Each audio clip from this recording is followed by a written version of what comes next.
السلام عليكم، مرحبا بكم معي أنا كوكب بلقيس. اليوم جبت لكم وصفة رمضان شوربة فريك مع خبز الكوشة.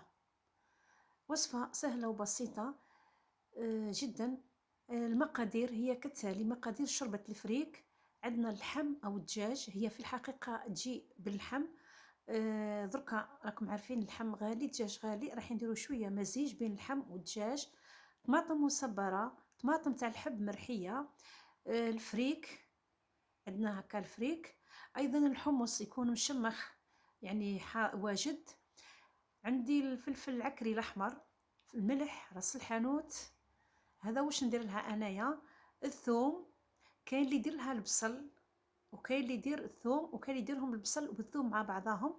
حشيش شوربه، او كاين اللي يقول حشيش شوربه، كاين اللي يقول دبشه مع ورق قرن وشويه فلفل. انا واش راح ندير؟ راح نحط هذاك اللحم والدجاج في القدره مع الزيت، نقليهم مليح. كي يتقلاو نزيد لهم الثوم، نزيد لهم الطماطم تاع الباطا اي المصبره، نزيد لهم طماطم الحب والتوابل، ونخليهم يتقلاو مليح هكذا كما راكم تشوفوا فيهم. بعد ما يتقلاو مليح نضيف لهم الماء سخون يغلو، كاين نص طياب. نجيب هذيك الشوربه تاع الفريك تاعنا، نغسلها ومن بعد نضيفها للشوربه، نقصلها النار ونخليها تطيب. الوقت اللي طيب الشوربه انا هنا راح نجي جايه راح ندير الخبز تاع الدار او خبز الكوشه، اللي هو عندي سميد ارطب، زيت، ملح، زوج حبات نتاع بيض، ومغرف زوج مغارف كبار تاع ماكله خميره مديرتها حليتها في شويه نتاع ما. يعني انا هنا درته بالطريقه التقليديه جدا. خلطت كل المكونات اللي ذكرتها لكم مع بعض، درت له شويه ماء يكون دافي، خلطته بالماء مليح. ومن بعد درته انا في البيتران، عجنته ما عجنتوش بيدي.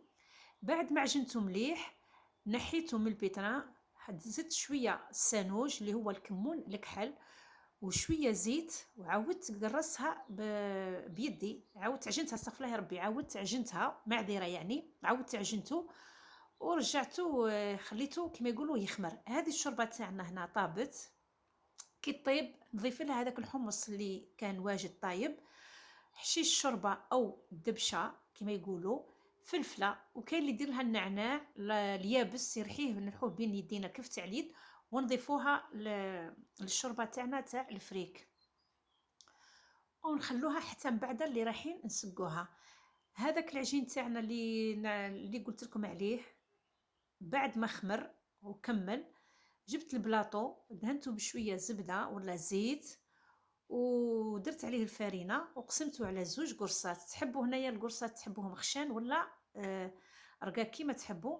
حبه تاع بيض، درت لها شويه قهوه ودرتها فوق هذيك العجينه هكذا، ومن بعد حطيت فوقها السانوج.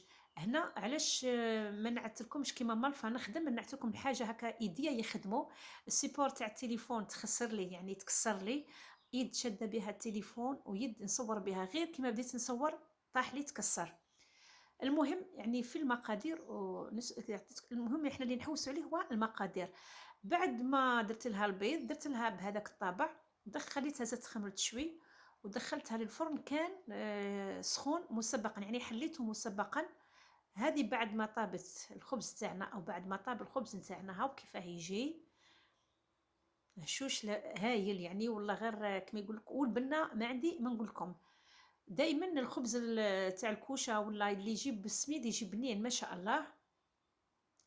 والشوربه تاعنا ثاني طابت راهي واجده، مع نقدموها مع هذا تاع مع الخبز تاع الدار. هذه هي الشوربه تاعنا،